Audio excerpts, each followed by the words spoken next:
Hello friends, આપણે અહીંયા આગળથી હેલો આલ્કેન અને હેલો એરિનની અંદર જે છે કે JEE નીટના ક્વેશ્ચન જોતા હતા. અને એ ક્વેશ્ચનમાં આજે આપણે અહીંયા આગળથી આગળ વધીશું. થોડાક લેવલ પ્લસમાં છે તો એ રીતના આપણે અહીંયા આગળથી ક્વેશ્ચન થોડા કરીશું. હવે અહીંયા આગળથી જે છે કે પહેલો પ્રશ્ન કે નીચેના પૈકી કયો અણુ તલ ધ્રુવીભૂત પ્રકાશનું તલ ફેરવી શકે? તો એ જે તલ ફેરવી શકે એટલે મતલબ કે એની જે છે કે દિશા રોટેટ કરી શકે. તો મતલબ કે પ્રકાશ સમઘટક હોવો જોઈએ.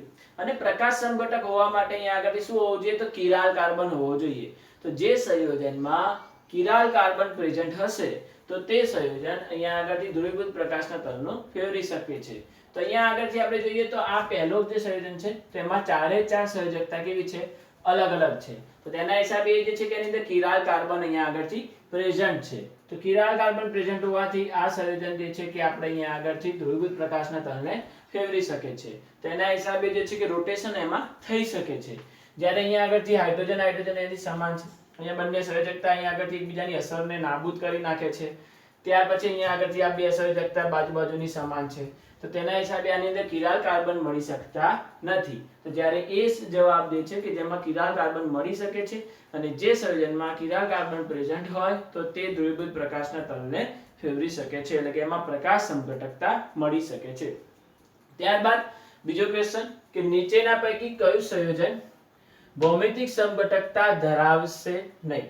ભૌમિતિક સમઘટકતા જે છે કે એના માટે આપણે શું હોવું જોઈએ? શીર્ષ કે ટ્રાન્સ પ્રકારની ભૌમિતિક સમઘટકતા બનતી હોય છે. તો ડબલ બોન્ડની બંને બાજુની જે સંયોજકતા હોય તો એના હિસાબે જે છે કે આપણે આ બંને બાજુની સંયોજકતા અલગ અલગ હોવી જોઈએ, એટલે કે આ અલગ અલગ હોવી જોઈએ. તો આ બંને સંયોજકતા અલગ હોવી જોઈએ. તો એના હિસાબે જોઈએ તો 1,2 ડાયક્લોરોપેન્ટીન. તો 1,2 ડાયક્લોરોપેન્ટીન માટે આપણે અહીંયા આગળથી દર્શાવીએ તો કઈ રીતની રચના બનશે આપણી? તો 1,2 ડાયક્લોરોપેન્ટીન, પેન્ટીન એટલે 5 કાર્બન થશે. તો 1 2 3 4 5. તો અહીંયા આગળથી પહેલા ઉપર આપણે અહીંયાથી ડબલ બોન્ડ મૂકી દઈએ અને પહેલા ઉપર અને બીજા ઉપર ક્લોરીન છે. પહેલા ઉપર અને બીજા ઉપર ક્લોરીન છે. તો આ એક બાજુની આખી સંયોજકતા થઈ જશે. બીજો અહીંયા આગળ H આવી જશે અને એક સંયોજકતા આખી આપણી આ થઈ જશે. તો બાકીના 3 કાર્બન. તો CH2 CH2 CH3 CH2 CH2 CH3 અને અહીંયા આગળથી Cl. તો આ રીતે 1 2 3 4 5. તો 1,2 ડાયક્લોરોપેન્ટીન. તો 1,2 ડાયક્લોરોપેન્ટીનમાં આપણને અહીંયા આગળથી ભૌમિતિક સમઘટકતા જોવા મળશે. શીર્ષ અને ટ્રાન્સ પ્રકારની આ બંને ઉપર નીચે ગમે ત્યાં ગોઠવાય. આ બંને અલગ છે, આ બંને અલગ છે. તેના હિસાબે અહીંયા આગળથી શીર્ષ અને ટ્રાન્સ મળી શકે છે. તમારે અહીંયા સેમ હોય તો ચાલે, પણ આ બે સાઈડ જે છે એ સેમ હોવી જોઈએ નહીં. જેમ કે અહીંયા આગળ આ બે અલગ છે તો આ બે બી અલગ જ છે. 1,3 ડાયક્લોરોપેન્ટીન. તો 1,3 ડાયક્લોરોપેન્ટીન લઈએ તો CH3 ડાયક્લોરોપેન્ટીન. ઓકે, 1,3 ડાયક્લોરોપેન્ટીન.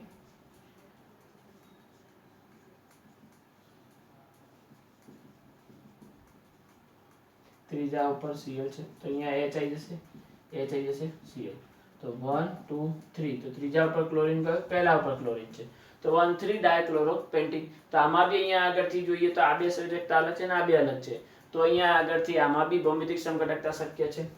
1,1 ડાયક્લોરોપેન્ટીન, યાની કે અહીંયા આગળથી આ રીતે CH2 CH2 CH3 H Cl Cl. હવે આપણે અહીંયા આગળથી જોઈ શકાય કે બંને Cl આવી ગયા, એક જ સાઈડ અહીંયાથી બંને Cl આવી ગયા. તો આની અંદર ભૌમિતિક સમઘટકતા શક્ય નથી. ત્યાર પછી 1,4 ડાયક્લોરોપેન્ટીન. તો અહીંયા આગળ ત્રીજા ઉપરથી કાઢીને ચોથા ઉપર જતો રહેશે. તો 1,4. તો એમાં બી અહીંયા આગળથી જે છે કે પોસિબલ થશે. તો જે છે કે આપણો આન્સર કયો આવશે? C.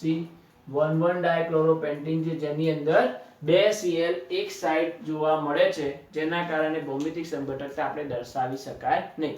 એક જ કાર્બનની બે સંયોજકતા સમાન હોવી જોઈએ નહીં. કે જે ડબલ બોન્ડ પ્રેઝન્ટ હોય એ ડબલ બોન્ડનો એક જ કાર્બન, કે આ કાર્બન અથવા આ કાર્બન, તો કોઈ બી એક કાર્બન કે જેની બંને સંયોજકતા સમાન હોવી જોઈએ નહીં. તો જો સમાન હોય તો ભૌમિતિક સમઘટકતા મળે નહીં. નેક્સ્ટ છે કે નીચેના પૈકી કયું સંયોજન ભૌમિતિક સમઘટકતા દર્શાવશે નહીં? તો આ બી આપણા હમણાં જોયો એ રીતનો જ ક્વેશ્ચન છે. આની અંદર બી 1,2 ડાયક્લોરોબ્યુટેન છે, 1,3 ડાયક્લોરોબ્યુટેન છે, 1,1 ડાયક્લોરોબ્યુટેન છે. તો આની અંદર બી આપણને જે છે કે આવી જ રીતે જે છે કે ઘટના થાય છે, જેના હિસાબે જે છે કે 1,1 ડાયક્લોરોબ્યુટેન જે છે કે જેની અંદર આપણે જોઈ શકાય કે 1,1 એટલે કે 2 ક્લોરીન આવી જશે, ડબલ બોન્ડ અહીંયા આગળથી C, પછી ડાયક્લોરોબ્યુટેન છે તો અહીંયા આગળથી 4 કાર્બન અને H. તો આમાં બી આપણને આવી જ રીતે સેમ જોવા મળે છે કે જેની અંદર આપણે અહીંયા આગળથી 2 ક્લોરીન એક જ દિશામાં છે, તેથી આમાં જે છે કે ભૌમિતિક સમઘટકતા જોવા મળે નહીં. ત્યારબાદ છે કે કાર્બનિક ક્લોરાઇડ સંયોજન કે જે SN2 પ્રક્રિયા દરમિયાન સંપૂર્ણ સ્ટીરિયોકેમિકલ ઇન્વર્ઝન દર્શાવે છે, એટલે કે એનું જે છે વિન્યાસ જે છે કે ઉલટાઈ જવું. સ્ટીરિયોકેમિકલ ઇન્વર્ઝન એટલે કે વિન્યાસનું શું થઈ જવું, ઉલટાઈ જવું. તો SN2 પ્રક્રિયા માટે આપણને ખ્યાલ છે તે પ્રમાણે કે મિથાઇલ કાર્બોકેટાયન હોય તેની અંદર સૌથી વધારે થાય, પ્રાથમિકમાં ઓછું થાય, દ્વિતીયકમાં ઓછું થાય, તૃતીયકમાં એનાથી ઓછું થાય.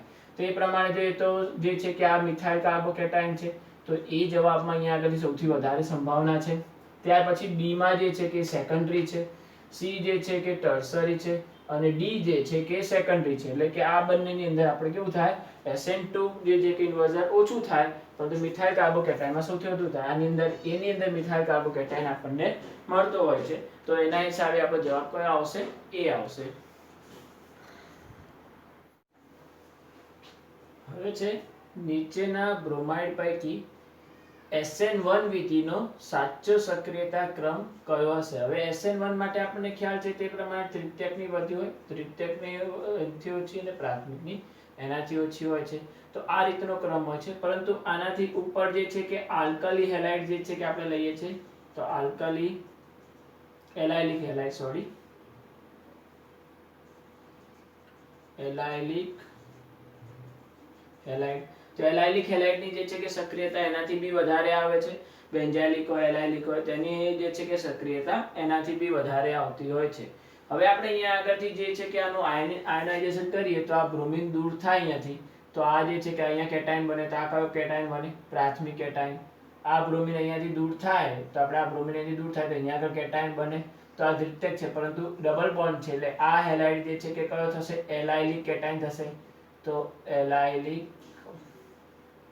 એલાયલિક થશે તો એલાયલિક ફોર્મ થશે અને ત્યાર પછી આ જે છે કે બ્રોમિન દૂર થાય તો અહીંયા કેટાયન બને એટલે કે આ કેવો બને, દ્વિતીયક બને. તો એલાયલિક કયો આવ્યો આપણો, તો B આન્સર જે છે કે એલાયલિક છે તો B એલાયલિક. પછી દ્વિતીયક છે ને આ પ્રાથમિક છે તો B, C અને A. તો કયો આન્સર છે, A. તો B, C, A.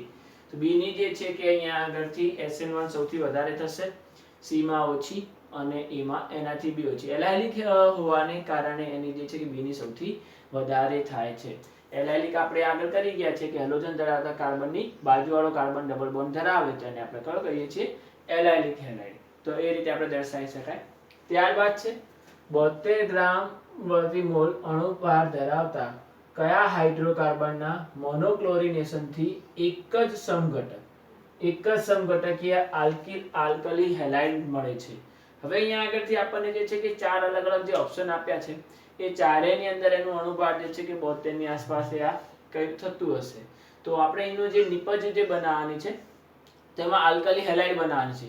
તો અહીંયા આગળથી પહેલું જે સંયોજન છે કે તૃતીયક બ્યુટાઇલ ક્લોરાઇડ. હવે આ તો ઓલરેડી ક્લોરાઇડ આપી દીધો છે અને આપણે ક્લોરીન બનાવવાનો છે તો બી આપણે અહીંથી જોઈએ તૃતીયક બ્યુટાઇલ ક્લોરાઇડ તો અહીંયા આગળથી કઈ રીતે એનું થાય, CH3 CH CH3 CH3 Cl. તો આ તૃતીયક બ્યુટાઇલ ક્લોરાઇડ થઈ ગયો. હવે તૃતીયક બ્યુટાઇલ ક્લોરાઇડ ની અંદર આપણે જે છે કે અહીંયા આગળથી એના ક્લોરિનેશન કરીએ તો ક્લોરિનેશન થી આપણને અલગ અલગ જે છે કે અહીંયા આગળ અહીંયા H નહીં આવે તો અહીંયા આગળ જોઈએ તો ત્રણ જગ્યા છે કે જ્યાં આગળ આપણને અહીંયા આગળથી હેલોજન જોડાઈ શકે છે. પરંતુ આનો જે છે કે 72 ગ્રામ અણુભાર થશે નહીં. 72 કરતા અહીંયા આગળ કેવું થઈ જાય છે, વધી જાય છે. એટલે 72 ગ્રામ ધરાવતું અણુભાર ધરાવતું સંયોજન નથી એટલે આ જવાબ આપણે લખી શકાય નહીં કેમ કે આપણો અણુભાર આપણને કેટલો આપેલો છે, 72 ગ્રામ પ્રતિ મોલ જેટલો આપેલો છે તો એટલો થવો જોઈએ. પછી છે નિયોપેન્ટેન. નિયોપેન્ટેનમાં CH3 CH3 CH3 CH3. નિયોપેન્ટેનની ચારે દિશાઓમાં બધી જગ્યાએ CH3 છે. આનું ક્લોરિનેશન કરવામાં આવે તો કોઈ બી એક જગ્યાએથી H ને દૂર થાય તો HCl દૂર થશે અને Cl દાખલ થશે. તો કોઈ બી જગ્યાએથી દૂર થશે તો નિપજ તો એક જ મળશે અહીંયા આગળથી કે અહીંથી દૂર થાય, અહીંથી દૂર થાય, કે અહીંથી દૂર થાય, કે અહીંથી દૂર થાય, કોઈ બી જગ્યાએથી દૂર થાય આ જ નિપજ મળે, એટલે એક જ સમઘટક મળે છે. તો આપણો આ જવાબ જે છે કે અહીંયાથી શક્ય છે કે એક જ સમઘટક મળે છે. આઇસોહેક્ઝેન ની અંદર આપણે જોઈએ તો CH3 C CH3 CH CH2 1 2 3 4 ને 5. તો અહીંયા આગળથી ક્લોરીન સંગ્રહ, તો અહીંયા આગળ એક ક્લોરીન દાખલ થઈ શકે, અથવા અહીંયા દાખલ થાય, અહીંયા દાખલ થઈ શકે, અહીંયા દાખલ થઈ શકે, અહીંયા દાખલ થઈ, તો અલગ અલગ નિપજ બનવાની અહીંયા આગળ સંભાવના છે. તો એના હિસાબે જે છે કે એ જવાબ ના હોઈ શકે. નિયોહેક્ઝેન, તો નિયોહેક્ઝેનમાં આપણે અહીંયા આગળથી જોઈએ તો અહીંયા આગળ CH3 આવી જશે અને અહીંયા આગળથી એક H દૂર થઈ જશે. તો નિયોહેક્ઝેન આ રીતે. તો આમાં જે છે કે 3 છે તો એમાં એક થશે, પણ એક અહીંયા અને અહીંયા બી ક્લોરીન દાખલ થઈ શકે છે.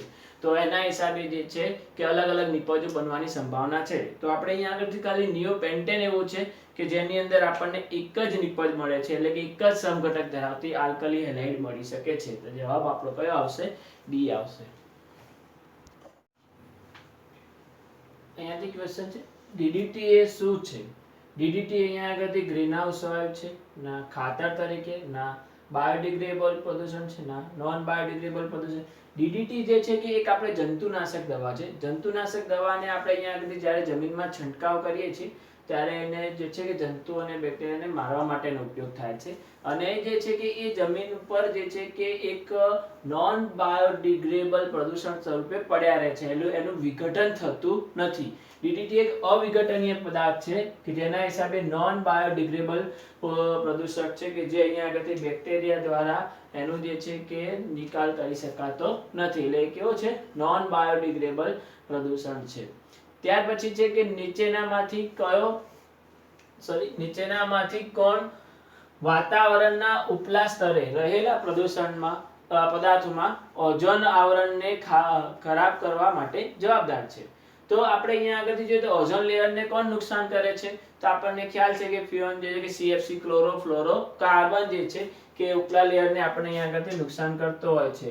તો ક્લોરોફ્લોરોકાર્બન જે છે કે CFC, જેને ફ્યુઓન તરીકે ઓળખી શકાય છે, કે જે આપણા ઓઝોન લેયરને નુકસાન કરતા હોય છે. હવે છે ક્લોરોપિક્રિન ખાલી જગ્યાની પ્રક્રિયાથી ઉત્પન્ન થાય છે.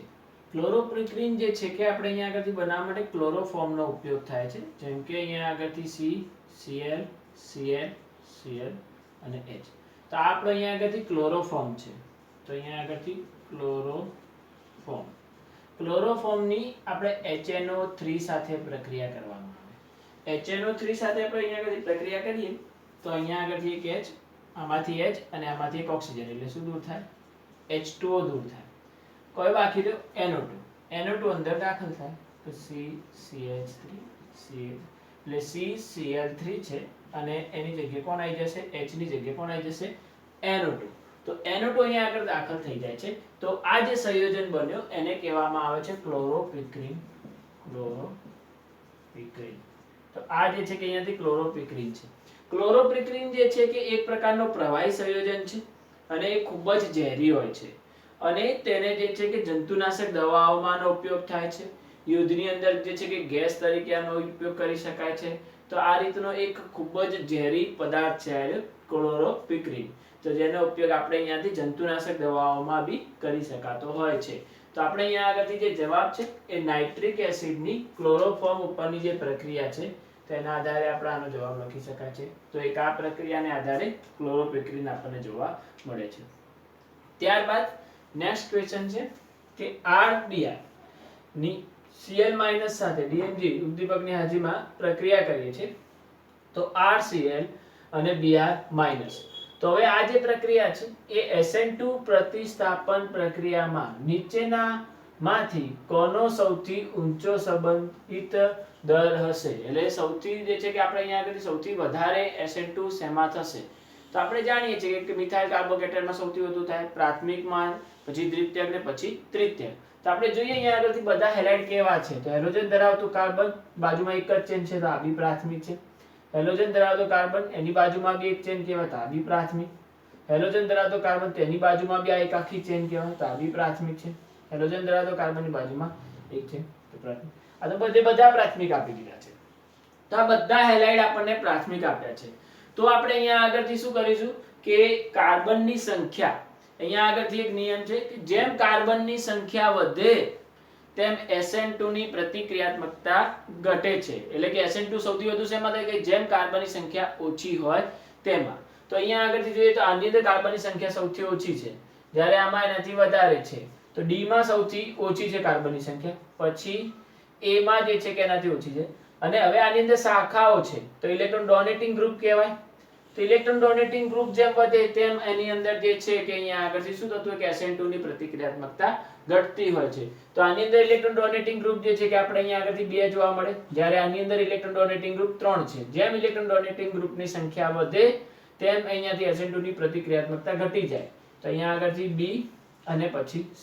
તો આ રીતનો ક્રમ મળે કે જો આપણે આખો જો ક્રમ બનાવવાનો કીધો હોત તો આ રીતનો ક્રમ મળે, અને એ ક્રમમાંથી આપણને શું કીધું છે કે સૌથી ઊંચો સંબંધિત ક્રમ કોનો છે તો D નો. તો આપણો આન્સર કયો આવશે D. તો CH3CH2Br કે જેમાં SN2 પ્રતિક્રિયાત્મકતા સૌથી વધારે જોવા મળશે. તેની અંદર 2 કાર્બન છે, જ્યારે A ની અંદર આપણને કેટલા કાર્બન મળ્યા 3 કાર્બન મળે, એટલે કાર્બનની સંખ્યા વધી તેમ SN2 ની પ્રતિક્રિયાત્મકતા ઘટી. ત્યાર પછી B અને C ની અંદર આપણે કઈ રીતે લીધું કે જેમ ઇલેક્ટ્રોન ડોનેટિંગ ગ્રુપની સંખ્યા વધે તેમ પ્રતિક્રિયાત્મકતા ઘટે. તો B ની અંદર 2 CH3 હતા, જ્યારે C ની અંદર 3 CH3 હતા. તો જેમ અહીંયા આગળ C ની અંદર ઇલેક્ટ્રોન ડોનેટિંગ ગ્રુપની સંખ્યા સૌથી વધારે છે તો એની અંદર SN2 ની પ્રતિક્રિયાત્મકતા સૌથી ઓછી જોવા મળશે.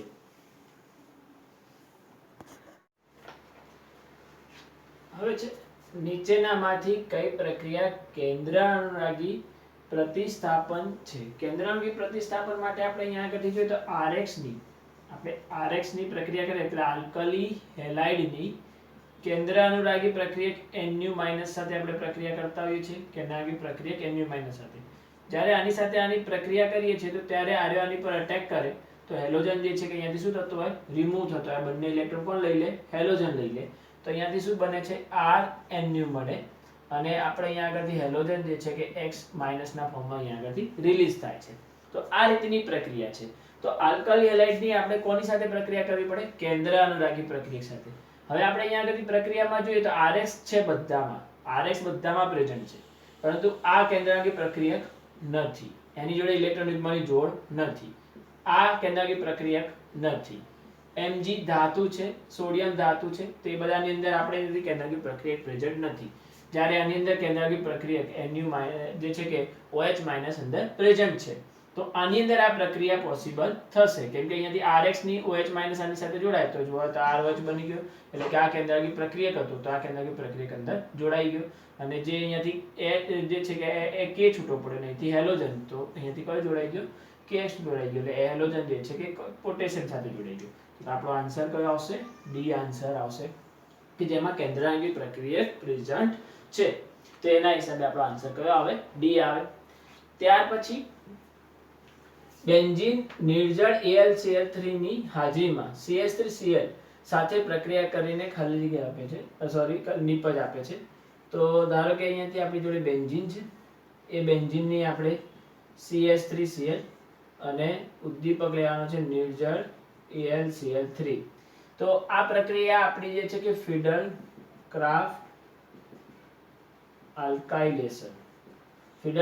આલ્કાઇલેશન છે, કે જેની અંદર અહીંયાથી H નીકળશે, અહીંથી Cl દૂર થાય, CH3 અંદર પ્રેઝન્ટ થઈ ગયા. તો CH3 અંદર પ્રેઝન્ટ થાય તો બેન્ઝીન રિંગ ઉપર CH3, તો શું બને? ટોલ્યુઇન. તો આપણો આન્સર કયો આવશે? D toluene. તો આપણે અહીંયા આગળથી ટોલ્યુઇન મળે. ફિડલ ક્રાફ્ટ આલ્કાઇલેશનની પ્રક્રિયા છે.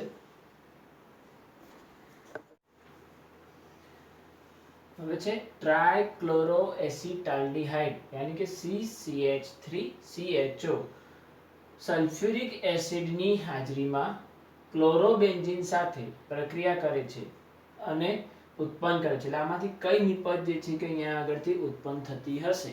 તો આપણે પહેલા તેનું સ્ટ્રક્ચર જે છે કે CCl3 C double bond OH, તો આ રીતનું બંધારણ ધરાવે છે. હવે આની આપણે કોની સાથે પ્રક્રિયા કરવાની હતી? તો ક્લોરોબેન્ઝીન સાથે. તો આપણે આની ક્લોરોબેન્ઝીન સાથે પ્રક્રિયા કોની હાજરીમાં? સલ્ફ્યુરિક એસિડની હાજરીમાં. તો આપણે અહીંયા આગળથી ક્લોરોબેન્ઝીન સાથે પ્રક્રિયા કરીશું. તો ક્લોરોબેન્ઝીન Cl અને કોની હાજરીમાં કરવાની છે? Sulphuric acid. હવે ધ્યાન રાખો, સલ્ફ્યુરિક એસિડ સાથે જ્યારે પ્રક્રિયા કરતા હોઈએ તો ત્યારે સંયોજનમાંથી સલ્ફ્યુરિક એસિડ શું કરે? પાણીના અણુને શોષી લેતી હોય છે. તો H2O ના અણુને શોષી લેતા હોય તો અહીંયા આગળથી ઓક્સિજન એક છે અને એની જોડે કેટલા બોન્ડ છે? ડબલ બોન્ડ O છે. તો આની અંદર આપણે ક્લોરોબેન્ઝીન કેટલા મોલ લઈ લઈએ? 2 મોલ.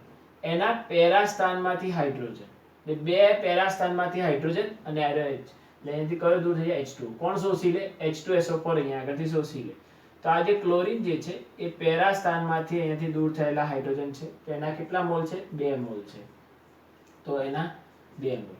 પેરા સ્થાનમાંથી શું દૂર થયેલું છે? હાઇડ્રોજન. હવે અહીંયા આગળ કોણ બાકી રહ્યું? તો CH. તો અહીંયા આગળ CH. એ CH કોની સાથે જોડાયેલા છે? તો Cl3 સાથે. તો Cl3 સાથે. તો આ કયું સંયોજન છે? DDT. તો આ DDT નું બંધારણ છે. તો DDT નું બંધારણ તમને આ રીતે જોવા મળે છે. તો આ DDT ના બંધારણમાં ડાયક્લોરો, ડાયફિનાઇલ, ટ્રાયક્લોરો અને 2 કાર્બન એટલે ઇથેન. તો ડાયક્લોરો, ડાયફિનાઇલ, ટ્રાયક્લોરો, ઇથેન. DDT ની બનાવટ છે આ. તો આ રીતે આપણે અહીંયા આગળથી DDT બનાવી શકાય. તો C આન્સર જે છે કે આપણે DDT ની બનાવટ. તો એના હિસાબે D નું જે C નું જે સ્ટ્રક્ચર છે એ આપણું DDT છે. એટલે કે આપણે અહીંયા આગળથી આ રીતે DDT બનાવી શકાય છે. તો DDT બનાવવા માટે આપણે ક્લોરલ જે છે કે આપણે ટ્રાયક્લોરો એસિટાલ્ડિહાઇડ એટલે CCl3CHO ની આપણે ક્લોરોબેન્ઝીન સાથે H2SO4 સાથે પ્રક્રિયા કરો એટલે DDT મળે અને જે બી H2O જે દૂર થાય છે એ બધું H2SO4 અહીંયા આગળથી શોષી લેતું હોય છે.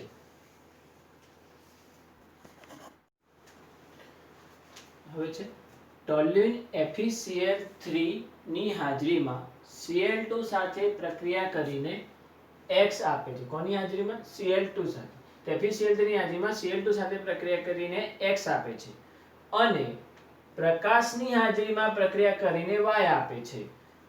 તો X અને Y છે. તો અહીંયાથી X અને Y આપણે શોધવાના છે કે X અને Y શું હશે. તો હવે આપણે અહીંયા આગળથી ટોલ્યુઇન છે, હાઇડ્રોકાર્બન કમ્પાઉન્ડ છે અને એની આપણે FeCl3 સાથે અથવા પ્રકાશની હાજરીમાં 2 પ્રકારના ક્લોરિનેશન તમને કીધા છે. આપણે જે આગળ જોઈ ગયા છે તે પ્રમાણે 3 પ્રકારના ક્લોરિનેશન જોઈ ગયા છે. તો એવી જ રીતે અહીંયા આગળથી 2 ટાઈપના ક્લોરિનેશન છે. એક એરોમેટિક રિંગ સાથેનું ક્લોરિનેશન છે અને પ્રકાશની હાજરીમાં હોય એટલે કે આલ્કેન ચેઇન સાથેનું ક્લોરિનેશન. તો આપણે જે છે કે પહેલું ક્લોરિનેશન આપણે અહીંયા આગળથી જોઈશું. તો બેન્ઝીન રિંગ સાથેનું ક્લોરિનેશન. તો અહીંયા આગળથી બેન્ઝીન રિંગમાં એરોમેટિક રિંગમાં થતું ક્લોરિનેશન. તો એરોમેટિક રિંગમાં જો ક્લોરિનેશન કરવું હોય તો Cl2 સાથે આપણે કયો ઉદ્દીપક લેવો પડે? FeCl3. FeCl3 ની હાજરીમાં કરો તો એરોમેટિક રિંગમાં ક્લોરિનેશન થાય. તો એરોમેટિક રિંગમાં ક્લોરિનેશન થાય તો આપણે FeCl3 સાથે પ્રક્રિયા કરીએ તો આ ઓર્થો પેરા નિર્દેશક અસર ધરાવે છે. તેથી HCl દૂર થાય અને ઓર્થો અને પેરા સ્થાનમાં કોણ દાખલ થાય? ક્લોરીન દાખલ થાય. તો એના હિસાબે આપણને કઈ નિપજ મળે? ઓર્થો ક્લોરોટોલ્યુઇન અને પેરા ક્લોરોટોલ્યુઇન. તો ઓર્થો ક્લોરોટોલ્યુઇન અને પેરા ક્લોરોટોલ્યુઇન. તો ઓર્થો ક્લોરોટોલ્યુઇન અને પેરા ક્લોરોટોલ્યુઇન. તો આ રીતે આપણને અહીંયા આગળથી આ નિપજો મળે છે. હવે જે છે કે બીજું ક્લોરિનેશન આપણે અહીંયા આગળથી જોઈએ તો આ આપણી ધારો કે X નિપજ છે. કેમ કે Cl2 સાથે પ્રક્રિયા કરીએ તો X નિપજ મળી ગઈ. તો X માં આપણને આ બંનેનું મિશ્રણ મળે છે. હવે બીજું ક્લોરિનેશન જોઈએ તો બીજું કયું કીધું છે? તો પ્રકાશની હાજરીમાં. તો ટોલ્યુઇનનું પ્રકાશની હાજરીમાં આપણે પ્રક્રિયા કરીએ. ધારો કે આ ટોલ્યુઇન છે CH3.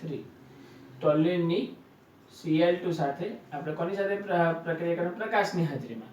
તો પ્રકાશની હાજરીમાં પ્રક્રિયા કરીએ તો હવે ક્યાં થશે? તો આલ્કીન ચેઇનમાં ક્લોરિનેશન થશે. FeCl3 હોય તો એરોમેટિક રિંગમાં થાય. સૂર્યપ્રકાશની હાજરીમાં કરીએ તો આલ્કેન ચેઇનમાં ક્લોરિનેશન. કેટલા હાઇડ્રોજન છે? 3 હાઇડ્રોજન છે. તો આ પ્રક્રિયા કેટલી વાર થાય? તો 3 ટાઈમ પ્રક્રિયા થાય. તો HCl દૂર થાય અને એના હિસાબે પ્રક્રિયા કન્ટિન્યુ રહે કે ધારો કે અહીંયા આગળથી CCl H હજી જે છે કે આની Cl2 અને સૂર્યપ્રકાશની હાજરીમાં પ્રક્રિયા કરીએ તો હજી આપણને નિપજ મળે અહીંયા આગળથી CCl HCl. હજુ આનું ક્લોરિનેશન થાય સૂર્યપ્રકાશની હાજરીમાં એટલે આપણને નિપજ મળે CCl Cl. હવે આની જોડે એક કઈ હાઇડ્રોજન છે નહીં, તો હવે આનું જે છે કે અહીંયાથી ક્લોરિનેશન ના થાય, તો અહીંયા આગળથી શું નામ થશે આનું, તો ટ્રાય ક્લોરો મિથાઇલ બેન્ઝીન, તો આ આપણી વાય પ્રોડક્ટ થશે. તો એની અંદર 3 હાઇડ્રોજન હતા, તો 3 હાઇડ્રોજનનું અહીંયાથી ક્લોરિનેશન આ રીતે અહીંથી કરી શકાય.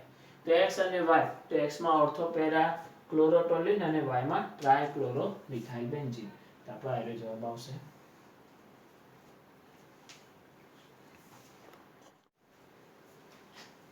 હવે છે નીચેની પ્રક્રિયાઓને વિચારો. CH3 twice CH, CH2Br, C2H5OH. તો એક આયરો આપણને કેન્દ્રાંગી પ્રક્રિયક સ્વરૂપે લીધો છે અને એની પ્રક્રિયા કરી તો CH3 twice CH, CH2O, C2H5 HBr નિપજ આપે છે. એવી જ રીતે બીજી પ્રક્રિયા આપી છે, તો બીજી પ્રક્રિયાની અંદર આપણે અહીંયા આગળ C2H5O- તો આપણને અહીંયા આગળથી બંને પ્રક્રિયાઓમાં નિપજ સરખી મળી રહી છે, પરંતુ જે કેન્દ્રાનુરાગી પ્રક્રિયક લીધા છે એ કેન્દ્રાનુરાગી પ્રક્રિયકો બંને પ્રક્રિયામાં કેવા છે, અલગ અલગ છે. હવે આ શું કીધું છે કે બંને પ્રક્રિયાના આધારે 1 અને 2 ની કાર્યપદ્ધતિ એટલે કે કઈ ક્રિયાવિધિને અનુસરશે તે આપણે અહીંયા આગળથી દર્શાવવાનું છે. SN1 ને અનુસરે કે SN2 ને અનુસરે, તો કઈ પ્રક્રિયા SN1 કરે અને કઈ પ્રક્રિયા SN2 કરે. તો આપણે અહીંયા આગળથી જોઈએ તો બંને પ્રક્રિયાઓમાં કેન્દ્ર અનુરાગી પ્રક્રિયક કેવા આપેલા છે, અલગ અલગ આપેલા છે, પરંતુ પ્રક્રિયા જે છે કે અહીંયા આગળથી નિપજો આપણને સરખી મળી રહી છે. તો આ પ્રક્રિયા કઈ ક્રિયાવિધિને અનુસરે, તો જોઈએ તો કેન્દ્રાનુરાગી પ્રક્રિયકો જે છે તો એક છે C2H5OH, બીજો છે C2H5O-. તો હવે આ આપણને આખું એક દ્રાવણ આપેલું છે, જ્યારે આ એક આયન સ્વરૂપે આપેલો છે. આ આપણને એક દ્રાવણ સ્વરૂપે, એક સંયોજન સ્વરૂપે આપેલો છે, જ્યારે આપણને આ કેવો આપેલો છે, આયન સ્વરૂપે. હવે આયન સ્વરૂપે હોય તો આ કેન્દ્રાનુરાગી પ્રક્રિયકની પ્રબળતા કેવી આવશે, વધારે. તો પ્રબળતાની વાત કરીએ છીએ, પ્રબળતા, તો આ કેન્દ્રાનુરાગી પ્રક્રિયકની પ્રબળતા કેવી આવે છે, અહીંયા આગળથી વધારે આવે, કેમ કે ઓલરેડી એ માઇનસ આયન સ્વરૂપે પ્રેઝન્ટ છે, જ્યારે આ દ્રાવણ સ્વરૂપે છે, આને માઇનસમાં રૂપાંતર થવું પડશે, તેના હિસાબે આ જે છે કે મંદ થશે અને આ કેવો થશે, અહીંયા આગળથી પ્રબળતા કેન્દ્રાનુરાગી પ્રક્રિયક થાય. તો Nu- ની પ્રબળતા આની વધારે છે, જ્યારે આની પ્રબળતા ઓછી છે.